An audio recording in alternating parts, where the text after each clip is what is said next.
Bismillahirrahmanirrahim. Assalamualaikum warahmatullahi wabarakatuh. Perkenalkan, nama saya Muhammad Ihsan, NIM 202000101040019. Di sini saya akan membacakan materi dari PowerPoint saya, yaitu konsep produksi, distribusi, dan konsumsi.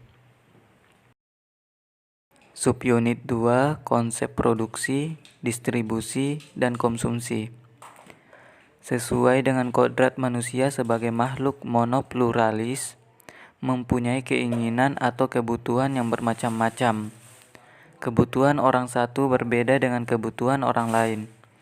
Kebutuhan sekarang berbeda dengan kebutuhan pada masa yang akan datang. Selain itu, kebutuhan manusia senantiasa bertambah, baik dalam jumlah maupun kualitasnya. Kebutuhan manusia dapat dikelompokkan menjadi beberapa macam, yaitu: pertama, menurut intensitasnya atau tingkat kepentingannya. Kebutuhan manusia dapat dibedakan menjadi 3 kebutuhan, yaitu primer, sekunder, dan tersier. Kedua, menurut jangka waktunya.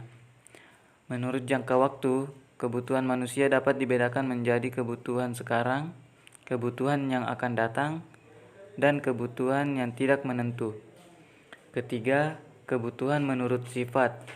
Menurut sifat, kebutuhan manusia dapat dibedakan menjadi kebutuhan jasmani dan kebutuhan rohani. Keempat, menurut subjek.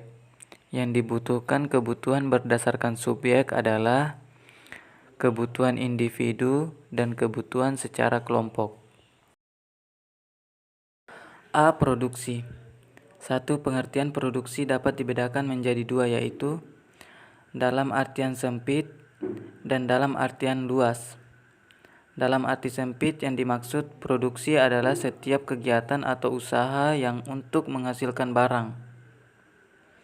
Sedangkan dalam arti luas, yang dimaksud dengan produksi adalah setiap kegiatan atau usaha untuk menciptakan atau meningkatkan nilai kegunaan suatu barang. Kemudian tujuan produksi bagi perseorangan atau perusahaan adalah mencari laba atau keuntungan. Sedangkan tujuan secara nasional adalah meningkatkan kemakmuran. Tindakan untuk menciptakan atau menambah nilai guna suatu barang dapat dilakukan dengan cara: yang pertama, kegiatan untuk menciptakan barang baru. Kedua, kegiatan dengan cara mengubah bentuk sehingga barang tersebut meningkat kegunaannya. Yang ketiga, kegiatan memindahkan barang dari satu tempat ke tempat lain yang memerlukan, sehingga barang tersebut meningkat kegunaannya. Keempat, mengatur waktu kegunaan suatu barang. Yang kelima, kegiatan memindahkan hak milik sehingga kegunaannya meningkat. Keenam, kegiatan menyediakan jasa. Dengan memperhatikan pengertian produksi dalam arti luas, maka kita mendapatkan gambaran bahwa tidak semua kegiatan produksi berupa perubahan bentuk.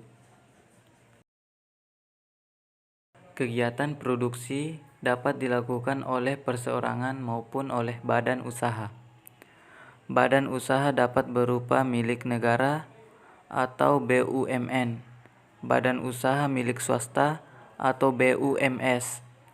Orang atau badan usaha yang kegiatannya memproduksi atau menghasilkan barang disebut produsen, sedangkan barang yang dihasilkan disebut produk atau output.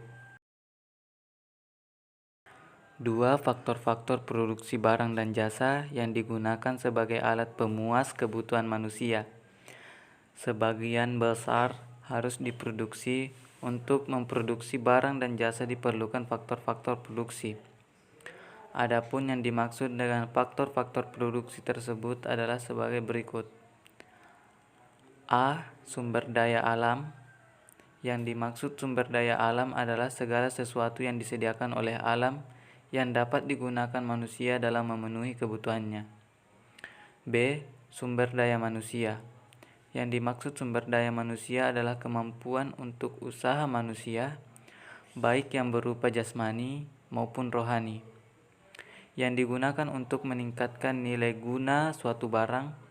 Sumber daya manusia dapat dibedakan menjadi dua, yaitu tenaga kerja rohani dan tenaga kerja jasmani. C. Sumber daya modal.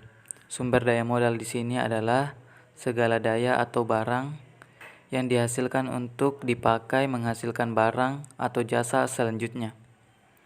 Contohnya adalah uang, tanah, mesin-mesin, peralatan, kendaraan, gedung, dan sebagainya. D. Keterampilan pengusaha atau skill. Pengusaha adalah orang yang bertanggung jawab terhadap suatu usaha, berani mengambil inisiatif dan yang mengambil keputusan, serta berani menanggung segala risiko. Tugas pengusaha adalah mengatur dan menentukan serta mengkombinasikan berbagai faktor produksi untuk menghasilkan barang dan jasa. Untuk memperluas produksi dapat dilakukan dengan 3 cara, yaitu yang pertama ekstensifikasi, yang kedua intensifikasi, yang ketiga diversifikasi. B. Distribusi. 1.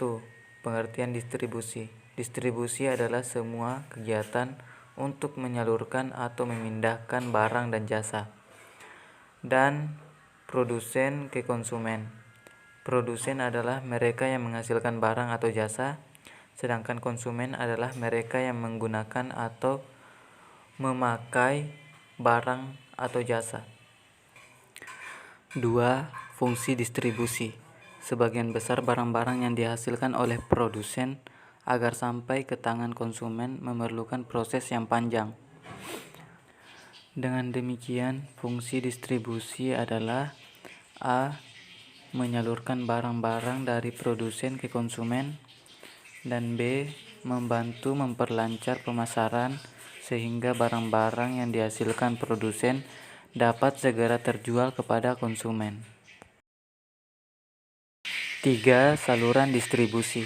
Menurut Vernom dan Jaxcom 1994, sebagaimana dikemukakan oleh Winataputra 2003, jenis saluran distribusi berdasarkan intensitasnya dibagi menjadi 3, yaitu 1.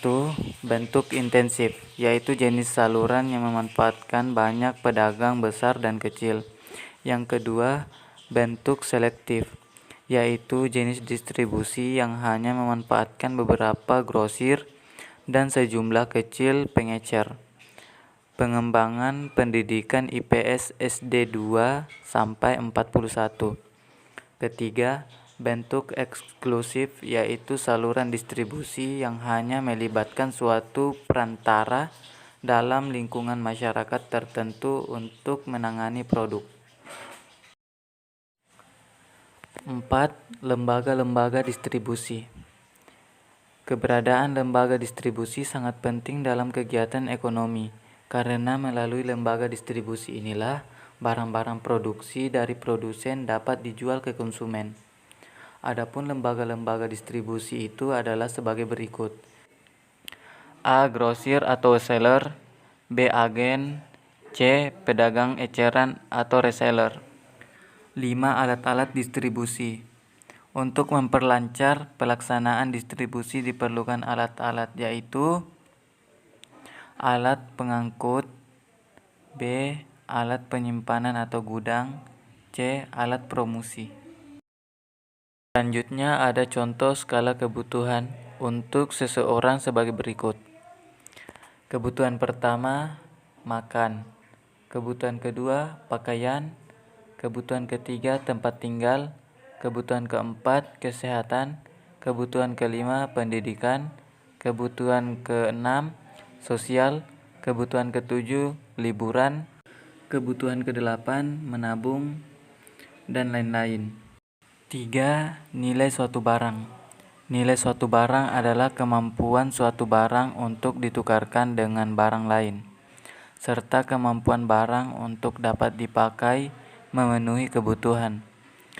Sehubungan dengan hal tersebut, maka nilai suatu barang dibedakan menjadi 2, yaitu nilai tukar, dan nilai pakai. Mungkin hanya itu yang bisa saya sampaikan. Kurang dan lebihnya mohon dimaafkan. Wabillahi taufiq wal hidayah. Assalamualaikum warahmatullahi wabarakatuh.